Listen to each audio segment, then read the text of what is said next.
नमस्कार, मैं डॉक्टर श्री साईं संजीव योगी आज आपके सामने पुनः उपस्थित हूँ एक नया टॉपिक लेकर। आज हम आपसे बात करने वाले हैं आस्था का केंद्र मंदिर के बारे में। मंदिर जाने का क्या धार्मिक महत्व है और क्या वैज्ञानिक तर्क है इसके पीछे, हम इसके बारे में आपसे बात करेंगे। अगर आज तक आपने हमारा चैनल सब्सक्राइब नहीं किया है तो प्लीज कर लीजिएगा और इसको शेयर भी करिए और बेल बटन को अवश्य दबाएं, जिससे कि हमारी आने वाली वीडियो आपको समय पर मिलती रहे। अब हम जैसे मंदिर जाते हैं, हमें मंदिर में जाना हमारे बुजुर्गों ने बताया है, हमारे बड़ों ने बताया है कि हम मंदिर जाते हैं, हम वहां पर जाकर पूजा ध्यान करते हैं। ये तो हमारा एक धार्मिक पहलू हो गया। हम मंदिर जाते हैं तो हमें पॉजिटिविटी मिलती है, हमें नेक कर्म को करने की गाइडलाइन मिलती है और हमारी धर्म में आस्था बढ़ती है और बुरे कर्म से हम मुक्त होते हैं। ये तो हमारी धार्मिक आस्था है, लेकिन मेन बात क्या है कि इसके पीछे क्या वैज्ञानिक तर्क है, हम उसकी आज विस्तार से चर्चा करेंगे। वन बाय वन एक एक हम टॉपिक लेंगे। इसमें सबसे पहले हम बात करते हैं कि मंदिर ऊंचाई पर स्थित होता है। मंदिर में सीढ़ियां होती हैं, स्टेप्स होते हैं, कई सारे स्टेप्स होते हैं। तो इसका एक वैज्ञानिक तर्क ये है कि ये स्टेप्स हमें ये दिखाते हैं कि हमें निरंतर प्रगति करते रहनी चाहिए, यानी हमें ऊंचे उठने की प्रेरणा हमारा मंदिर जाने से मिलती है। नंबर 2 क्या है, मंदिर में घंटा लगा होता है।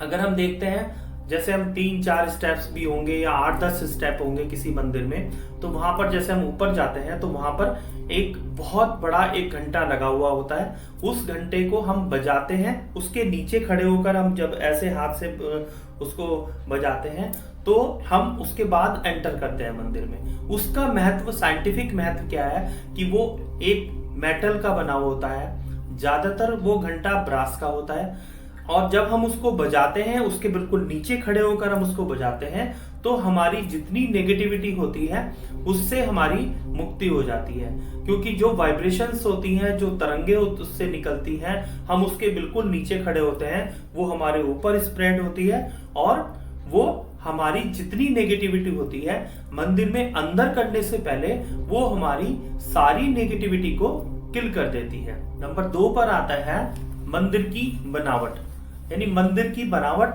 मंदिर देखें, गिरजाघर देखें, गुरुद्वारा देखें, इनकी बनावट जो होती है, सबकी ही बनावट एक ऐसे पिरामिड शेप में होती है, या हम इसको कह सकते हैं परबोलिक कर्व की तरह से होता है। परबोलिक कर्व क्या होता है, जैसे कि हमारी एनर्जी जो होती है नॉर्थ से लेके साउथ की तरफ चलती है, लेकिन एनर्जी चलती इस तरह से है, वो ऐसे चलती है और इस तरह से होकर फिर ऐसे आती है।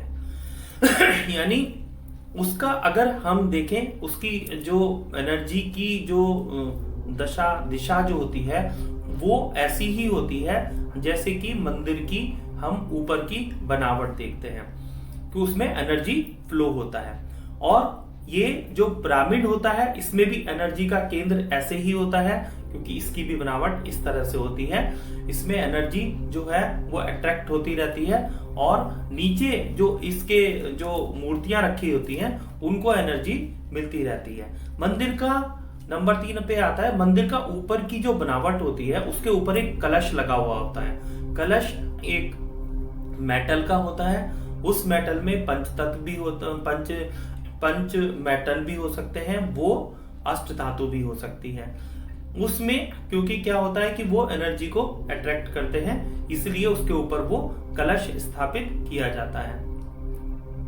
नेक्स्ट आता है कि उसके नीचे जो मूर्ति होती है उनके ऊपर वो एनर्जी जो होती है और कलश के द्वारा एनर्जी आती है और पिरामिड की जो शेप होती है उसका जो सेंटर होता है उसके बिल्कुल नीचे मूर्ति की स्थापना की जाती है, उसमें प्राण प्रतिष्ठा की जाती है और उस प्राण प्रतिष्ठा को हम कहते हैं उसमें प्राण डाल दिए गए, यानी उस मूर्ति में प्राण जब आ गए और वो एनर्जी को अट्रैक्ट कर रही है और वो एनर्जी उसके ऊपर जो है स्प्रेड हो रही है और आज्ञा चक्र जो होता है उस मूर्ति का, उसमें जाके वो एनर्जी केंद्रित हो जाती है।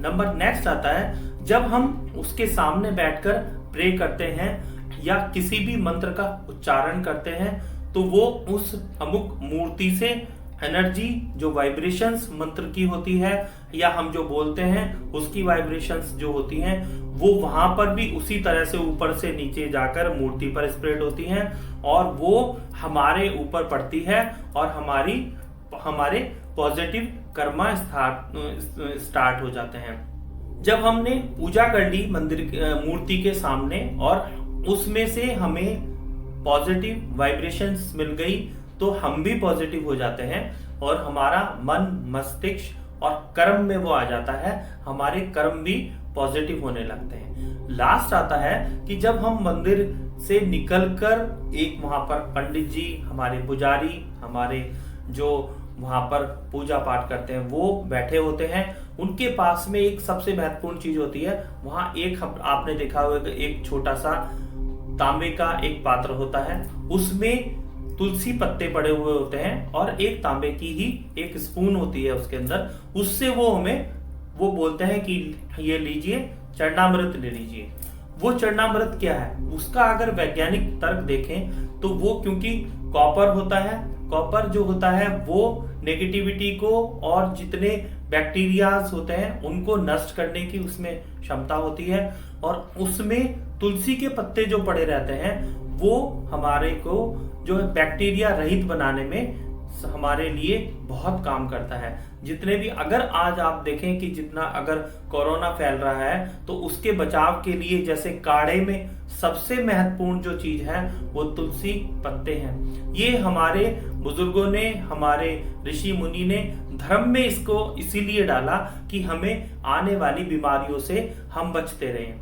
यदि हम उस जल को पी लेते हैं तो हमारे अंदर जितने विषाणु होते हैं वो नष्ट हो जाते हैं और हम अंदर से भी पॉजिटिव हो जाते हैं। बाहर से हमने पूजा की और हमने जो उस ईष्ट से मांगा उसने हमें जो प्रदान किया आशीर्वाद रूप में, तो हम बाहर से भी पवित्र हो गए और अंदर से भी पवित्र हो गए। ये वैज्ञानिक तर्क मैंने आपसे आज डिस्कस किया।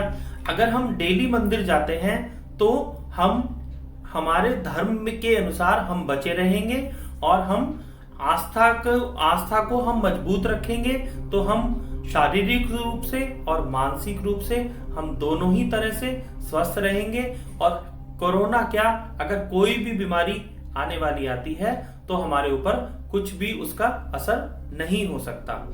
थैंक यू, धन्यवाद। ओम श्री साई नाथाय नमः।